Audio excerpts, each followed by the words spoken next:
नमस्कार प्यारे मित्रों, मैं अमित भटनागर आपको अपने चैनल में पुनः स्वागत करता हूं। दोस्तों, हमारी जो सीरीज चल रही है प्रोफेशन, मुझे लगता है आज का टॉपिक उसका सबसे ज़्यादा इंटरेस्टिंग टॉपिक होगा, क्योंकि अब तक हमने बात की है बड़े ऑब्वियस से प्रोफेशंस की, डॉक्टर, इंजीनियर, आईएएस, जिनकी हम तैयारी बचपन से करते हैं या जिनका सपना लेकर चलते हैं बचपन से।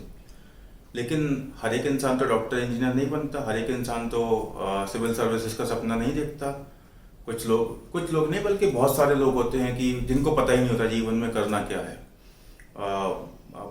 मतलब मेरे नथिंग अगेंस्ट देम, बट होता है, बहुत से लोग होते हैं जिनको नहीं पता, जैसे जीवन कट रहा है, कटे जा रहा है, और जब राइट एज आती है नौकरी करने की या व्यवसाय करने की, तब वो सोचते हैं कि मैं क्या करूं, या कुछ करते हैं, फेल हो जाते हैं, फिर कुछ ट्राई करते हैं, नौकरी करते हैं, व्यवसाय छोड़ते हैं। तो अगर हम एस्ट्रोलॉजर हैं और हम किसी को गाइड कर सकते हैं, तो वही मैं आज आपको बताने वाला हूँ कि जब तक नौकरी में जाएगा, व्यवसाय में जाएगा या सक्सेसफुल होगा, वो हम कैसे देखें।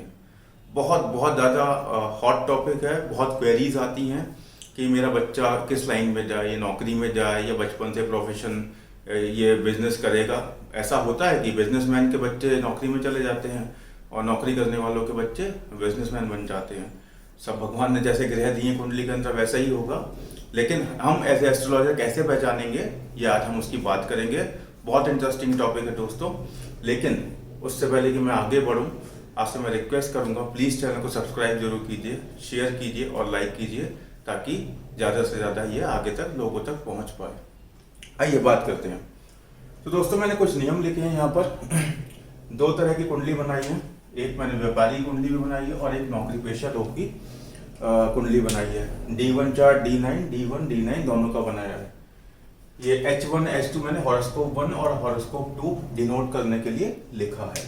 आइए पहले रूल्स पढ़ते हैं, फिर उसके बाद कुंडली पर लगाकर देखेंगे कि कौन से नियम लग रहे हैं, कौन से नहीं लग रहे हैं। पहला रूल कहता है 7th हाउस से 12th हाउस, 7th हाउस से 12th हाउस या 10th हाउस से 3rd हाउस तक ग्रहों की संख्या देखें। दोस्तों, ऐसा बताया गया है पराशरी में कि व्यवसाय करने के लिए आपका जो सेल्फ है, यानी कि जो आपका लग्न है, वो बहुत स्ट्रांग होना चाहिए। क्यों? क्योंकि बिजनेस के लिए आपको एक दूरदृष्टि चाहिए होती है। बिजनेस के लिए आपको डिफिकल्ट डिसीजंस लेने होते हैं। जब आप किसी की नौकरी करते हैं तो वहां पर आपकी लायबिलिटी होती है, वहां पर आपको डिसीजंस लेने होते हैं, लेकिन वहां पर आपके पास सपोर्ट है। You can discuss it with someone. आपकी कलीग्स हो सकते हैं, आपके बॉस हो सकते हैं, आपके सुपर बॉस हो सकते हैं, लेकिन बिजनेस में आप मालिक हैं। अगर आपको आइडिया नहीं है कि मेरा डिसीजन सही है या गलत, तो business can go for a toss, आपको लॉसेस हो सकते हैं उसके अंदर। इसलिए लग्न का स्ट्रांग होना बहुत जरूरी है। इसी तरह 10th हाउस का भी स्ट्रांग होना बहुत जरूरी है, क्योंकि आपका प्रोफेशन है, चाहे वो नौकरी हो या बिजनेस हो। तो वहां पर जब तक ये स्ट्रांग नहीं होगा, आपके अप्स एंड डाउन्स आते रहेंगे, स्टेबल नहीं होंगी चीजें। इसलिए लग्न और 10th हाउस का स्ट्रांग होना बहुत जरूरी है। ये मैंने क्यों एक्सप्लेन किया, क्योंकि मेरा पहला रूल जो है वो इसी की बात करता है। 7th हाउस से 12th हाउस, 7th हाउस से 12th हाउस में मेरे जितने ग्रह बैठे हैं, या 10th हाउस से 3rd हाउस तक मेरे जितने ग्रह बैठे हैं, वो मेरे 10th हाउस और लग्न को स्ट्रॉन्ग करते हैं। 10th हाउस से 12th हाउस तक के ग्रह 10th हाउस को स्ट्रॉन्ग करते हैं। यहां से ये जितने ग्रह होंगे, जितने ज्यादा ग्रह होंगे, आपका 10th हाउस उतना स्ट्रॉन्ग होगा, और 10th हाउस से लेकर 3rd हाउस तक जितने आपके ग्रह होंगे वो लग्न को स्ट्रॉन्ग करेंगे। ये पराशरी का नियम है पुराना। तो ये देखना बहुत जरूरी है कि हमारे कितने ग्रह आ रहे हैं। जितने ज्यादा ग्रह आएंगे लग्न और दशम 10th हाउस के बीच में, उतना ज्यादा आपका प्रोफेशन बिजनेस होने के चांसेस हैं, और जितने कम होंगे उतना आपका नौकरी की तरफ चांसेस हैं। मुझे लगता है पहला नियम आपको समझ में आया होगा। हमें बेसिकली 7th हाउस से 3rd हाउस तक के ग्रह देखने हैं। 7th से 12th तक के ग्रह मुझे बताएंगे मेरा 10th हाउस स्ट्रॉन्ग है या नहीं है, और 10th हाउस से लेकर 3rd हाउस तक के ग्रह मुझे बताएंगे कि मेरा लग्न स्ट्रॉन्ग है या नहीं है। ये तो अभी नियम की बात कर रहे हैं। जब हम इसे कुंडली पे लगाएंगे, फिर हम देखेंगे कि ये नियम लग भी रहा है या नहीं लगता है। दूसरे नियम की बात करते हैं। सूर्य, चंद्र, मंगल, राहु का संबंध 1st हाउस या लॉर्ड और 10th हाउस या लॉर्ड से होना चाहिए। सो बेसिकली सूर्य, ये हमें 4 ग्रह बताए गए हैं पराशरी में, सूर्य, चंद्र, राहु और मंगल। इन चारों में का संबंध फर्स्ट हाउस या लॉर्ड यानी लग्न या उसके लग्नेश से 10th हाउस दशम या दशमेश से होना चाहिए। अगर मैं इस रूल को इसके साथ कंबाइन कर दूं तो मैं देखूंगा कि अगर मेरे 7th हाउस से लेके 3rd हाउस तक 2 या 2 से ज्यादा इन चारों में से कोई भी ग्रह आता है तो व्यापार की तरफ हमें इंडिकेशन मिलता है। अगर 2 से कम ग्रह का संबंध आ रहा है तो आपको नौकरी की तरफ दिखेगा। 2 या 2 से ज्यादा ग्रहों का संबंध, कौन से ग्रहों का संबंध? सूर्य, चंद्र, मंगल, राहु। अगर इन 4 में से 2 या 3 ग्रह मेरे 7th से 3rd हाउस के बीच में आ गए तो आपको पता चलना चाहिए ये व्यक्ति व्यवसाय करेगा। अच्छा दोस्तों, एक एक्सेप्शन देखिए आपको हर जगह मिलेंगे। मतलब आप देखेंगे कंडीशन व्यापार वाली हैं लेकिन उसको बंदा नौकरी करता है, बिल्कुल मिलेगा आपको। ऐसा पॉसिबल ही नहीं है कि ऐसी चीजें ना मिले, ज्योतिष में होता है ऐसा। लेकिन क्या होता है, आपको नेचर ऑफ जॉब चेक करना पड़ेगा उस व्यक्ति का, क्योंकि वो किसी कंपनी में ऐसी पोजीशन पर हो सकता है जहां पर उसको बहुत सारे निर्णय लेने पड़ते हों। एज ए बिजनेसमैन, जैसे आप अपने बिजनेस में निर्णय लेते हैं माफ कीजिएगा, उसी तरह आप नौकरी में भी बहुत सारे डिसीजंस लेते हैं। अगर आप हाई पोस्ट पर हैं, आप मार्केटिंग में हैं, स्ट्रेटेजी आप कंपनी की बनाते हैं तो क्या होता है, डिसीजन आप लेते हैं। आप डेटा कलेक्ट करते हैं और आप उसके बेस पे मार्केट और कॉम्पिटिटर्स को देख के स्ट्रेटेजी बनाते हैं। तो स्ट्रेटेजी डिपार्टमेंट वाले तो सारा ही उनका काम ही डिसीजन लेने का होता है। हो सकता है बंदा नौकरी करे लेकिन पोजीशन नौकरी में ऐसी होगी जहां डिसीजंस लेने पड़ते हैं। इसलिए एस्ट्रोलॉजी में हमेशा ये मॉड्यूलेशन चलता है। आप डेफिनेटली 100% गारंटीड से नहीं बोल सकते कि बिजनेसमैन ही है, वो नौकरी पेशा भी निकल सकता है, लेकिन आपको उसकी पोजीशन बता सकते हो आपकी। अगर आप नौकरी पेशा हो तो आप 100% ऐसी पोजीशन पर हो जहां पर आपको डिसीजंस लेने पड़ते हैं। तो मैंने आपको दूसरा नियम भी समझाया। इन चारों में से 2 या 2 से ज्यादा ग्रह जब 7th से 3rd हाउस के बीच में आएंगे तो व्यापार की तरफ वो उसका इंक्लिनेशन होगा या व्यापार ज्यादा कर सकता है वो। तीसरी कंडीशन है शनि की स्थिति एवं उसका 10th हाउस या लॉर्ड से संबंध। दोस्तों अब क्या होता है, शनि जो है हमारी मेहनत के, हमारे जो नौकरी करवाते हैं वो शनि करवाते हैं। तो मैंने आपको पुराने वीडियोस में बताया शनि का संबंध 6th हाउस से आ जाए तो नौकरी, 6th हाउस कंपटीशन का है, नौकरी का है। 10th हाउस से आए तो नौकरी जनरली शनि करवाते हैं, हमारे मेहनत करवाने वाले हैं, मतलब किसी के अधीन काम करवाना। शनि मतलब क्लासिक्स में भी दिया गया है, शनि जो है घमंड को तोड़ने वाले, आपसे मेहनत करवा के आपको तराशने वाले हैं। तो शनि देव जो है वो बुरे ग्रह नहीं है, वो मेहनत करवाने वाले हैं। जैसे हमारे गुरु होते हैं, हमें पनिशमेंट देके वो क्या चाहते हैं कि ये बच्चा सीख जाए। पनिशमेंट देने का मतलब ये नहीं होता है कि इसको टॉर्चर करना है। पनिशमेंट देके उसको ये होता है उनका कि उनका शिष्य पढ़ाई में अच्छा हो, सिंसियर हो जाए और मुझसे ज्यादा तरक्की करे। सिमिलरली शनि देव क्या करते हैं, शनि देव आपसे मेहनत करवाते हैं, आपको किसी के अधीन काम करवाते हैं क्योंकि आपका ईगो खत्म हो, आप जिंदगी में आगे परिश्रम करके बढ़े। ये शनि देव का काम है, मेहनत करवाते हैं। और हमारे कुछ ज्योतिषों ने फैला दिया है कि शनि की दशा आ गई है, घबरा जाते हैं। नहीं, ऐसा कुछ नहीं होता है, शनि देव मेहनत करवाते हैं। टॉपिक पर वापस आते हैं। मैंने तो वर्ड यूज किया है गोचरस्थ और अगोचरस्थ। इसका गोचर से कोई संबंध नहीं है। गोचरस्थ का मतलब होता है जब शनि स्वग्रही या मित्र ग्रह उच्च का जब भी बली हो, शुभ उसके ऊपर प्रभाव हो तो उसे बोलते हैं गोचरस्थ। जब उसके ऊपर अशुभ प्रभाव हो, वो मित्र राशि में ना हो यानी शत्रु राशि में हो, 6ठे 8वें 12वें भाव से संबंध हो, इस तरह के जब उसके या जो भी है नीच का हो तो वो अगोचरस्थ बोलते हैं। रियल जो गोचर होता है ट्रांजिशन, उससे हमारा कोई मतलब नहीं है। यहाँ पर गोचरस्थ और अगोचरस्थ कहने का मतलब है जब शुभ प्रभाव हो और अशुभ प्रभाव हो। शनि जब गोचरस्थ हो, शनि जब गोचरस्थ मतलब शनि पर किसी पाप ग्रह की, शनि खुद में पाप ग्रह है नो डाउट, और किसी पाप ग्रह की उनके ऊपर दृष्टि न हो और उनका संबंध 10th हाउस या लॉर्ड से बन रहा हो, तब क्या होता है, व्यापार के ज्यादा चांसेस होते हैं। एक एक्सेप्शन मिल सकता है आपको जिसके लिए शनि योग कारक होते हैं, वृषभ लग्न और तुला लग्न। वहां पर शनि अगोचरस्थ होते हुए मतलब यहाँ पाप प्रभाव से पीड़ित है लेकिन वो बंदा व्यवसाय कर रहा है। क्यों? क्योंकि वो योग कारक है उस कुंडली के लिए। वृषभ राशि और तुला राशि में शनि योग कारक होते हैं। आइए अगला नियम पढ़ते हैं। 6th हाउस या लॉर्ड, 1st हाउस या लॉर्ड की तुलना, तुलनात्मक शक्ति। मुझे लग्न या लग्नेश या 6th हाउस या षष्ठेश की मुझे पता करना है कि कौन सा हाउस मेरा स्ट्रांग है, या उसका लग्नेश स्ट्रांग है या षष्ठेश स्ट्रांग है। कैसे पता करेंगे? सिंपल तरीका है वैसे तो, कि जितने ज्यादा ग्रह आपके लग्न को प्रभावित कर रहे हैं आप वो देख लीजिए कि मेरे 2 ग्रह तो लग्न में बैठे हैं, 4 की दृष्टि आ रही है, तो 6 ग्रह जो है लग्न को प्रभावित कर रहे हैं। सिमिलरली 6ठे भाव पर 1 ग्रह बैठा है, बाकी किसी की दृष्टि नहीं आ रही, तो मैं बोल दूंगा कि मेरा लग्न स्ट्रांग है। मुझे पाप नहीं देखना है, मुझे शुभ नहीं देखना है, कितने ग्रह उसको इम्पैक्ट कर रहे हैं बस मुझे इतना देखना है। ऐसे हम तुलनात्मक दृष्टि से लग्न और 6ठे भाव को पता कर सकते हैं। 3rd हाउस या लॉर्ड का 9th हाउस या लॉर्ड से या 10th हाउस या लॉर्ड से संबंध। तीसरा भाव जो होता है पराक्रम का होता है, सब जानते हैं। मंगल वहां बैठ जाता है तो आप जानते हैं जातक जो है बहुत पराक्रमी हो जाता है। बिजनेस में पराक्रम की ही जरूरत होती है।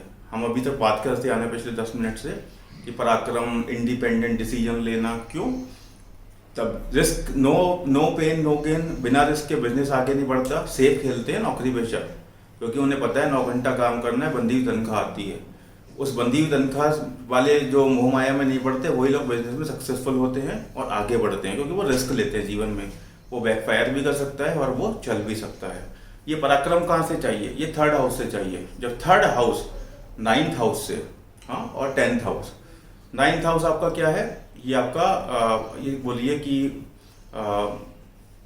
अगर सही वर्ड यूज करूं मैं तो ये भी पराक्रम से रिलेटेड होता है, और 10th हाउस तो प्रोफेशन का है ही। पराक्रम से डायरेक्टली मतलब मेरे ये कहने का मतलब नहीं है कि जैसे एग्जैक्टली 3rd हाउस पराक्रम का है वहां से हमें आत्मविश्वास मिलता है, वो 9th हाउस नहीं देता। लेकिन वो आपके जो मन को जो है वो आपको इम्पैक्ट जरूर करता है। इसलिए 3rd हाउस को 9th हाउस और 10th हाउस से संबंध देखना बहुत जरूरी है। लास्ट में आता है इंदु लग्न या लग्नेश का बली हो। इंदु लग्न या लग्नेश बली हो तो व्यवसाय करता है। दोस्तों मुझे पता है नियम थोड़े ज्यादा हैं, एक रिकैप करेंगे लास्ट में, छोटा सा समराइज करूंगा मैं क्या क्या चीजें देखना है। काफी सारे नियम है। अगर हमने पिछले वीडियोस किए हैं उसमें 2 या 3 नियम ही होते थे, यहाँ पर 6 नियम करीब हैं। तो और हो सकता है आप थोड़े कंफ्यूज हैं, इसलिए मैं रिकैप कर दूंगा, आप उसकी चिंता ना करें। यहाँ वर्ड यूज किया गया है इंदु लग्न बली, या इंदु लग्न या लग्नेश जो है बली हो तो जातक व्यवसाय करता है। इंदु लग्न क्या है? इंदु लग्न में अगर मैं जाऊंगा तो मैं टॉपिक से भटक जाऊंगा। छोटा सा बता देता हूँ। सूर्य से लेकर शनि तक जो 7 ग्रह हैं उनको कुछ डिग्रीज हमने असाइन की हुई हैं। लग्न से हम 9th हाउस को देखते हैं, फिर चंद्र से हम 9th हाउस को देखते हैं। वहाँ पर जो ग्रह बैठा हुआ है उसमें डिग्री को जोड़ते हैं, उसको देखते हैं कि 12 से ज़्यादा है या कम है, फिर 12 उसमें से 12 घटाते जाते हैं, जितना रिमाइंडर बचता है फिर हम देखते हैं चंद्रमा कौन सी राशि में बैठा हुआ है। वहाँ से उतने भाव आगे बढ़ते हैं, वहाँ जो राशि है वहाँ जो ग्रह बैठा हुआ है वो आपकी इंदु लग्न बनती है। कंफ्यूज मत होइए, नहीं समझ में आया बिल्कुल छोड़ दीजिए, कोई दिक्कत नहीं है। पूरा एक वीडियो बनाएंगे, आपको समझाएंगे इंदु लग्न क्यों बनाते हैं, क्या उसका इंपॉर्टेंस है और कैसे कैलकुलेट करते हैं। अभी सिर्फ आप ये समझ लीजिए जैसे आप चंद्र लग्न देखते हैं, जन्म लग्न से देखते हैं, सूर्य लग्न से देखते हैं, इसी तरह एक इंदु लग्न होती है, वो प्रॉस्पेरिटी देखने के लिए होती है बेसिकली। तो इंदु लग्न के ऊपर नया वीडियो बनाएंगे। अभी फॉर द टाइम बीइंग आप सिर्फ ये याद रखिए कि इंदु लग्न होती है जहाँ से हम प्रॉस्पेरिटी के लिए चीज़ों को देखते हैं। तो अगर वो बली होगी यानी कि उसमें शुभ ग्रह बैठा होगा, उस पर शुभ ग्रहों की दृष्टि होगी, युति होगी अच्छे ग्रहों की, तो व्यवसाय की तरफ जातक जाएगा। फटाफट एक समराइज कर देता हूँ जो 6 के 6 नियम पड़े हैं, फिर उसके बाद कुंडली पे लगाते हैं। पहला नियम हमने बोला कि 7वें से 12वें तक जो भाव है कितने ग्रह बैठे हैं, या 10वें से 3rd हाउस तक।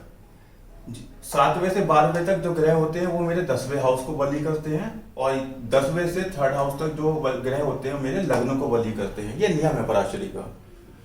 तो जितने ज्यादा ग्रह लग्न और 10th हाउस के पास में होंगे बताएगा कि जातक बिजनेस करेगा या नौकरी, वो जातक बिजनेस करेगा जितने ज्यादा ग्रह उधर होंगे। अगर वो ऐसा जातक नौकरी करता हुआ पाया जाता है तो वैसी पोजीशन पर होगा जहां इंडिपेंडेंटली उसको डिसीजंस लेने पड़ते होंगे। मैंने आपको बताया पॉसिबिलिटी है, बिल्कुल एक्सेप्शंस हर जगह मिलेंगे, लेकिन नियम गलत नहीं है, डिसीजन उसको वहां भी लेने पड़ेंगे, बस इतना फर्क है, यहाँ अपने बिजनेस के लिए लेता है, वहां कंपनी के लिए लेगा। ठीक है। दूसरा नियम है सूर्य चंद्र मंगल और राहु, दो या दो से ज्यादा ग्रह, सूर्य चंद्र मंगल या राहु जब दो या दो से ज्यादा ग्रह सप्तम से थर्ड हाउस के बीच में हो, कि मैंने इसे पहले रूल का क्लब किया है, तो ज्यादा व्यवसाय करता है। थर्ड रूल क्या है, गोचरस्थ अगोचरस्थ शनि। गोचरस्थ शनि जो शुभ भाव शुभत्व लेकर हो, जिस पर शुभ दृष्टि पड़ती हो, मित्र राशि में हो, उच्च का हो, अगोचरस्थ जो नीच का हो, शत्रु राशि में हो, है ना, इस तरीके से जो होते हैं। गोचरस्थ शनि व्यवसाय की तरफ हमें बताता है, अगोचरस्थ शनि नौकरी। अगोचरस्थ शनि व्यवसाय करवा सकता है जब वो तुला या वृषभ राशि में हो, क्योंकि वहां के लिए वो योग कारक होता है। 6th हाउस या लॉर्ड, 1st हाउस या लॉर्ड की तुलना देखनी है। मैंने आपको बताया शक्ति देखनी है, लग्न कमजोर, लग्न बली है या छठा भाव या लग्नेश या षष्ठेश। कैसे पता करेंगे, बहुत सिंपल तरीका, कितने ज्यादा ग्रहों का प्रभाव उसके ऊपर पड़ रहा है, कितनों की युति है, कितनों की दृष्टि है। लग्न पे ज्यादा ग्रहों का इम्पैक्ट है तो लग्न बली, छठे पर ज्यादा है तो छठा भाव बली या लग्न षष्ठेश। फिर आया 3rd हाउस या 9th का संबंध 9th हाउस या 10th हाउस से। 3rd हाउस पराक्रम का होता है, बिजनेस में डिसीजन लेने के लिए आपको पराक्रम की जरूरत होती है, इसलिए उसका संबंध हमें 9th हाउस या 10th हाउस से देखना पड़ता है। 10th हाउस प्रोफेशन का होता है। इंदु लग्न मैंने समझाया कि इंदु लग्न को भूल जाइए, एक लग्न होती है, जैसे हमारी लग्न चंद्र लग्न और सूर्य लग्न से हम देखते हैं, इसी तरह ये प्रॉस्पेरिटी देखने के लिए इंदु लग्न का प्रयोग होता है। वो अगर बली है, वहां पर शुभ ग्रह है, बली है तो व्यापार करेगा जातक, अगर वो बली नहीं है तो नौकरी की तरफ जाएगा। अब इन नियमों को हम कुंडली पे लगाते हैं। मुझे पता है रूल्स बहुत ज्यादा हैं, वीडियो भी थोड़ा लंबा होगा फॉर श्योर, लेकिन टॉपिक इतना इंपॉर्टेंट है, यहाँ से अगर आपको ये क्लियर हो गया तो आप बिल्कुल सिंपली बता सकते हैं कि जातक व्यवसाय करेगा या नौकरी करेगा। बहुत इंटरेस्टिंग है, ध्यान बनाकर रखिए वीडियो के अंदर। कुछ भी डाउट होता है प्लीज कमेंट में जरूर छोड़िए, मैं आपका डाउट जरूर क्लियर करूंगा। आइए, मैंने दो कुंडली ली है, D1 और D9 बनाया है। पहली कुंडली नौकरी पेशा इंसान की है, दूसरी कुंडली व्यापारी की है। यहाँ भी D1 D9 बनाया है। जैसा कि वीडियो की शुरुआत में कहा था, पहली कुंडली को मैं H1 बोल रहा हूँ, हॉरोस्कोप 1, और दूसरी कुंडली को मैं H2 बोल रहा हूँ, हॉरोस्कोप 2। पहला नियम लगाते हैं, 7th हाउस से 12th हाउस या 10th हाउस से 3rd हाउस तक ग्रहों की संख्या काउंट करिए सर। 1 2 3, 7th हाउस से 12th हाउस तक 3 ग्रह हैं मेरे, ठीक है। ये देखिए मैंने लिखा है 7th हाउस से 12th हाउस 3 ग्रह। अब 10th हाउस से 3rd हाउस भी काउंट करता हूँ, 1 2 और 3rd हाउस में शुक्र बैठा है, तो चाहे मैं 7th से 12th काउंट करूं या 10th से 3rd हाउस काउंट करूं, 3 ही ग्रह आ रहे हैं मेरे, ठीक है, कोई बात नहीं। आगे बढ़ते हैं। केवल मंगल की दृष्टि लग्न पर पड़ रही है। अब हमारा दूसरा ग्रह था सूर्य चंद्र मंगल राहु। ये जो मेरे 4 ग्रह थे, इनमें से 2 या 2 से ज्यादा ग्रहों को 7वें से 3rd हाउस के बीच में होना था। देखते हैं क्या यहाँ पर सूर्य चंद्र मंगल राहु है, यहाँ नहीं है, यहाँ नहीं है, चंद्र है और नहीं, एक ही ग्रह है बस, चंद्रमा और राहु है, सॉरी, सूर्य चंद्र मंगल राहु। तो राहु और चंद्र है यहाँ पर 7th हाउस और 3rd हाउस के बीच में। और लग्न से किसका संबंध बन रहा है, मंगल की मेरी 8वीं दृष्टि मंगल में पड़ रही है, लेकिन वो छठे भाव में है। 1 2 3 4 5 6 7 8, 2 ग्रह हैं और एक मंगल की दृष्टि पड़ी रही है लग्न पे। तो लग्न से भी हमें संबंध देखना है पहले। लग्न या लग्नेश से मेरा इन चारों ग्रहों का क्या संबंध आ रहा है, ग्रह स्थित तो है, लग्न से क्या इंपैक्ट आ रहा है, लग्न पर मंगल की केवल इंपैक्ट आ रहा है, वो भी छठे भाव से बैठकर है। छठे भाव से बैठकर 8वीं दृष्टि से लग्न के ऊपर दृष्टि आ रही है। शनि की स्थिति, उसका 10th हाउस या लॉर्ड पर प्रभाव। शनि देखिए साहब, शनि के ऊपर किसी की दृष्टि आ रही है क्या, किसी शुभ ग्रह की या अशुभ ग्रह, दोनों की देखनी है। मुझे तो नहीं दिख रही है, 7वीं दृष्टि किसी की नहीं आ रही है, शनि के अलावा किसी की 10वीं दृष्टि होती नहीं है। तो मैं कह सकता हूं कि शनि गोचरस्थ है। यहाँ पर शनि के ऊपर किसी पाप ग्रह का प्रभाव तो नहीं आ रहा, तो जातक के अंदर इच्छा तो जरूर होगी व्यवसाय करने की, फॉर श्योर। D9 में चेक कर लेते हैं, अगर D9 में भी गोचरस्थ होता है तो हो सकता है जातक के अंदर पक्का इच्छा हो नौकरी करने की, पर किसी परिस्थितिवश कर नहीं पाता होगा। यहाँ बैठे हैं शनि पंचम भाव में बैठे हुए हैं। किसी की दृष्टि है क्या? दृष्टि 1 2 3 4 मंगल की दृष्टि है। अगोचरस्थ हो गए क्योंकि पाप ग्रह की दृष्टि आ गई। मैंने आपको बोला था अगर वहां पर भी गोचरस्थ हो जाते तो नौकरी मतलब तो व्यवसाय की तरफ बहुत जबरदस्त इंक्लिनेशन होता। हो सकता है फ्यूचर में नौकरी छोड़ के व्यवसाय कर लेते। यह D1 में गोचरस्थ है, D9 में अगोचरस्थ है। इसका मतलब इनके मन में इच्छा तो है लेकिन ये कर नहीं पाएंगे क्योंकि वहां पे जाके अगोचरस्थ होकर, और अगोचरस्थ वाला बंदा नौकरी करता है। लेकिन एक्सेप्शन जो मैंने बताई थी, कौन सी लग्न है? वृषभ लग्न। शनि क्या है? शनि है योग कारक। तो योग कारक जब वृषभ और तुला लग्न होती हैं तो शनि योग कारक है, वो व्यवसाय भी करा सकते हैं। लेकिन हम देखेंगे कि ज्यादा कंडीशन व्यवसाय की बन रही हैं या नौकरी की बन रही है। अभी तक हमने 3 कंडीशन चेक की हैं जिसमें से एक में हो सकता है कि ये जातक व्यवसाय की तरफ जा सके, है ना। बाकी कंडीशन चेक करते हैं कि ज्यादा कंडीशन सपोर्ट कर रही है नहीं कर रही है। अगर 6 में से केवल एक ही कंडीशन बिजनेस की तरफ सपोर्ट कर रही है तो ये नौकरी नहीं करेंगे, दिल में इच्छा जरूर होगी, ठीक है, वो भी चेक करना जरूरी होता है। तो यहाँ शनि अगोचरस्थ होते हुए भी योग कारक है, इसलिए जातक व्यवसाय की तरफ जा सकता है। आगे नियम देखते हैं उसके हिसाब से लगाकर। 6th हाउस या लॉर्ड, 1st हाउस लॉर्ड की तुलना करते हैं। 6th लॉर्ड, यहाँ पर लग्न पर देखिए कितने ग्रह आ रहे हैं। गुरु की दृष्टि है और किसी की दृष्टि है, मंगल की दृष्टि है, 2 ग्रहों की दृष्टि है। देखिए 6th हाउस पर 6 ग्रह और लग्न पर 2 ग्रह। यहाँ गुरु की सीधी 7वीं दृष्टि है, मंगल की 8वीं दृष्टि है। लग्न पर 2 ग्रहों के प्रभाव है। और छठे भाव पर बुध केतु मंगल 3 और चंद्रमा राहु की दृष्टि 1 2 3 4 5 6 7 5 ग्रह ये हो गए। और किसी की दृष्टि आ रही है एक, और आएगी आपकी शनि की तीसरी दृष्टि। 6 ग्रहों का प्रभाव है लग्न छठे भाव पर। छठे भाव किस चीज का? मेहनत का, नौकरी का, कंपटीशन का। अब आप बताइए लग्न बली की छठा भाव बली। लग्न पर 2 ग्रहों का प्रभाव है और छठे भाव पर 6 ग्रहों का प्रभाव है। क्या ये जातक बिजनेस में जाएगा? अब आप खुद बताइए। यहां से एक स्थिति क्लियर हो जाती है, जातक के मन में बहुत इच्छा है ना बिजनेस करने की, कंडीशन सपोर्ट नहीं करेंगी और ये जातक हमेशा नौकरी करेगा, चाहते हुए भी ना चाहते हुए भी। तो हमारे अब तक के ये नियम लग गए। उसके बाद हम देखेंगे हमने तुलनात्मक हमने देख लिया कि हमारा छठा हाउस यहाँ पर ज्यादा बली है। 3rd हाउस लॉर्ड का 9th हाउस लॉर्ड अगर 10th हाउस लॉर्ड से संबंध अगर बन जाता है 3rd हाउस लॉर्ड का 10th हाउस से या 9th हाउस से, तो बिजनेस करता है क्योंकि वहां पर डिसीजन लेने की क्षमता चाहिए। देखते हैं यहाँ पर जो है शुक्र लग्नेश है, शुक्र लग्नेश है, बिल्कुल लग्नेश है। 3rd हाउस में कौन बैठा हुआ है? शुक्र खुद बैठे हुए हैं 3rd हाउस में। अब यहाँ से क्या 7वीं दृष्टि है? 1 2 3 4 5 6 7 9वें भाव पर शुक्र की दृष्टि है, तो संबंध तो आ रहा है। और देखते हैं 3rd लॉर्ड कौन है? चंद्रमा। वो शुक्र के नक्षत्र में बैठे हुए भरणी के अंदर। एक और संबंध बना कि चंद्रमा जो है कहाँ बैठे हुए? ये देखिए भरणी के अंदर बैठे हैं। अब फिर मैं ऑफ द टॉपिक जाना नहीं चाहता, नक्षत्र निकालना मैंने सिखाया हुआ है कैसे देखते हैं। सो आप चंद्रमा जो है भरणी के अंदर बैठे हैं जो कि शुक्र का नक्षत्र है। तो शुक्र का जो है संबंध आ रहा है आपसे 9th हाउस से, क्योंकि सीधा सीधा आपकी दृष्टि है और जो 3rd लॉर्ड है वो भी शुक्र के साथ बैठे हैं और शुक्र के नक्षत्र में बैठे हुए हैं। तो 3rd हाउस का 9th हाउस के साथ संबंध आपका और लॉर्ड के साथ संबंध, 3rd लॉर्ड का शुक्र के साथ और 3rd हाउस में शुक्र जो बैठे हैं उनका दृष्टि सीधे 9th हाउस पे है। तो ये व्यापार की तरफ इंडिकेट करता है क्योंकि संबंध बना। संबंध नहीं बनता तो नौकरी की तरफ जाते हैं। इंदु लग्न या लग्नेश का बली होना व्यवसाय की तरफ इंडिकेट करता है। इंदु लग्न क्या कहती है? इंदु लग्न मेरी यहाँ ये है इंदु लग्न। क्या इसके ऊपर कोई दृष्टि है? 1 2 3 4 5 6 7 शुक्र की दृष्टि है। शुक्र एक शुभ ग्रह है वैसे तो। शनि की दृष्टि है क्या? 1 2 3 4 5 6 नहीं है।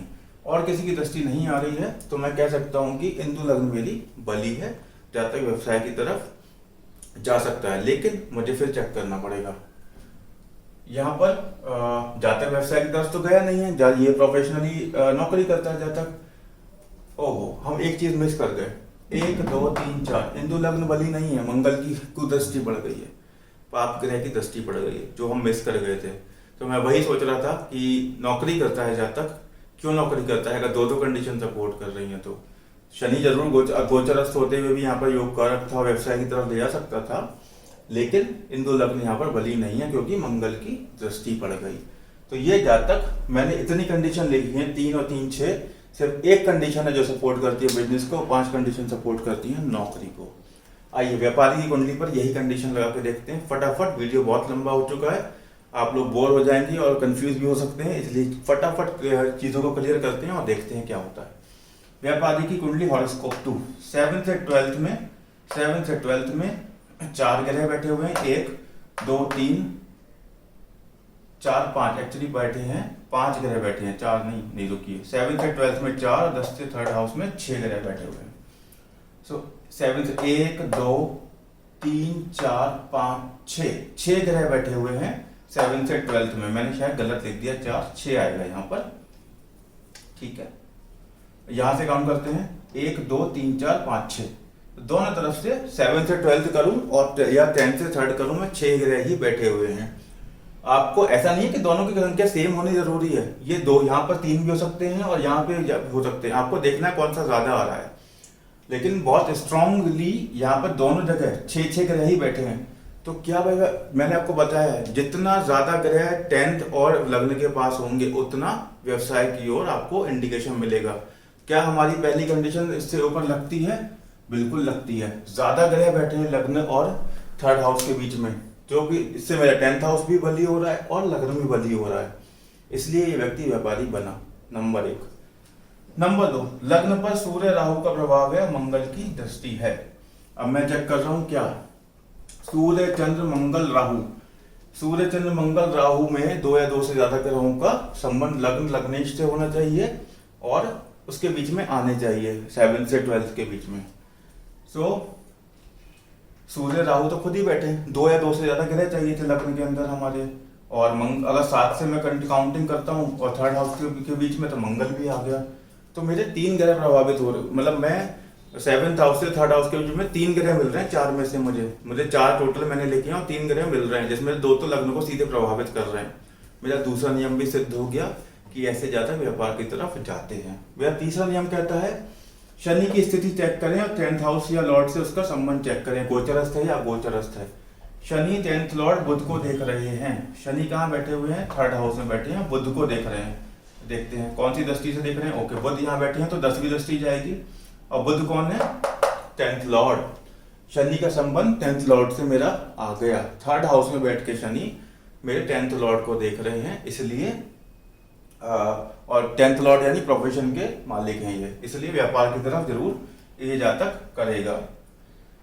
शनि 3rd हाउस नौकरी, ओके 3rd हाउस नौकरी का होता है, मतलब 3rd हाउस पराक्रम का होता है, जिसमें आपको नौकरी, रुकिए कंफ्यूज मत होइए, 3rd हाउस में अगर शनि बैठा तो नौकरी कर पाता है, एक ये नियम है। लेकिन जैसा कि मैं बताता हूँ कि कुंडली में बहुत सारे आपको योग मिलेंगे और उसकी उल्टी कंडीशंस मिलेंगी, जस्ट हमें नेचर देखना होता है कि ऐसा क्यों हुआ। सो आप कहीं पढ़े 3rd हाउस में शनि नौकरी करवाता है तो बिल्कुल सही नियम है। इस कुंडली में भी शनि बैठा हुआ है 3rd हाउस में, लेकिन यहाँ नौकरी नहीं व्यापार करवा रहा है, क्योंकि बाकी सारी कंडीशंस हमारी मीट हो रही हैं। 6 नियम लगा रहे हैं तो 5 मीट हो रहे हैं, हमें तो मेजोरिटी देखनी पड़ेगी ना, तो कौन सा नियम लग रहा है। उसके बाद 6th हाउस, नेक्स्ट नियम था हमारा 6th हाउस या लॉर्ड का 1st हाउस का तुलनात्मक अध्ययन। यहाँ देखिए लग्न में ज्यादा ग्रह हैं कि 6th हाउस में ज्यादा ग्रह हैं। लग्न हाउस सूर्य राहु तो यहाँ 2 खुद बैठे हैं, केतु की दृष्टि बढ़ रही है 3, 6th हाउस पे किसी की दृष्टि आ रही है क्या? 1 2 3 4 5, ओके, और शनि की कोई दृष्टि नहीं है। सो 6th हाउस में शनि, ठीक है, शनि 1 2 3 4, नहीं 6th हाउस में शनि नहीं आएगा, रुक जाइए। 3rd हाउस में मंगल से दृष्ट है, ओके। 6th हाउस में शनि, 6th लॉर्ड है शनि, एक्चुअली वो शॉर्टकट लिखा है तो मैं थोड़ा सा गलत पढ़ गया हूँ। 6th लॉर्ड है ये, 6th हाउस है ये, 6L लिखा है मैंने। 6th लॉर्ड शनि जो है 3rd हाउस में बैठे हुए हैं और मंगल से दृष्ट हैं, पाप ग्रह से दृष्ट हैं, कमजोर हो गया इसलिए। जैसे मैं बताया था कि शनि नौकरी करवाते हैं 3rd हाउस में, लेकिन वो पाप ग्रह से दृष्ट हैं तो कमजोर हो गए हैं। लग्न पर 3 ग्रहों का प्रभाव है, क्योंकि सूर्य राहु खुद बैठे हैं और यहाँ से केतु देख रहा है, और 6th हाउस में जो है हमारा उससे कम ग्रहों का प्रभाव है, इसलिए लग्न मेरा बली है। जब लग्न बली होता है तो व्यवसाय होता है, तब नौकरी नहीं होती है। इसी तरह अब हम आते हैं नेक्स्ट नियम के ऊपर। 3rd हाउस या लॉर्ड का 9th हाउस या लॉर्ड या 10th हाउस या लॉर्ड से संबंध है या नहीं है। 3rd house Lord, 3rd Lord जो है मंगल है मेरे। देखिए मंगल ये कहाँ बैठे हैं, 9वें हाउस में बैठे हैं, 9th हाउस के अंदर। सीधी दृष्टि है तो व्यापार, सीधा संबंध दिख रहा है मुझे, व्यापार। 3rd हाउस लॉर्ड का सीधा जब 9th को देख रहे हैं तो व्यापार। फिर इंदु लग्न की कंडीशन देखूंगा मैं। इंदु लग्न वृष राशि में है, जिसके स्वामी शुक्र हैं, जो कि अपने आप में एक अच्छी कंडीशन के अंदर बैठे हुए हैं। शुक्र देखिए बुध के साथ बैठे हैं, शुक्र ग्रह के साथ बैठे हुए हैं, है ना। तो इंदु लग्न भी हमारी जो है ये वृषभ राशि है। कोई इसके ऊपर शुक्र, माफ कीजिएगा, तो इसके स्वामी जो है शुक्र, वो बुध के साथ बैठे हैं, सौम्य ग्रह के साथ में, और बली है, इसलिए ये व्यक्ति नौकरी से ज्यादा व्यापार की तरफ गया। हमारे 6 में से ऑलमोस्ट 5 इसके ऊपर नियम लगे, जिन्होंने ये वेरीफाई किया कि ये जातक नौकरी नहीं व्यापार करेगा। दोस्तों वीडियो थोड़ा लंबा है, लेकिन टॉपिक बहुत इंपॉर्टेंट और बहुत इंटरेस्टिंग है। इसको दोबारा जरूर देखिएगा, ये मेरी रिक्वेस्ट है आपसे। इसको 2 बार जरूर देखिएगा, क्योंकि लंबा है, नियम बहुत ज़्यादा हैं। जो फर्स्ट टाइमर्स हैं थोड़े से कंफ्यूज हो सकते हैं, इसलिए दोबारा देखिए। फिर भी कोई डाउट रहता है तो कमेंट बॉक्स में मेरे लिए कमेंट छोड़िए, मैं आपका डाउट क्लियर करूंगा ज़रूर, और इस तरीके से नए नए टॉपिक लेकर आते रहूँगा। दोस्तों आप जो प्यार देते हैं चैनल को, आप जो कमेंट भेजते हैं, मैसेज भेजते हैं, उसके लिए बहुत बहुत धन्यवाद। इसी तरह प्यार बनाए रखिएगा और चैनल को जरूर सब्सक्राइब और शेयर करते रहिएगा। आज के लिए बस इतना ही। आपके सामने फिर हाजिर होऊंगा एक नया टॉपिक लेकर। तब तक के लिए नमस्कार, धन्यवाद।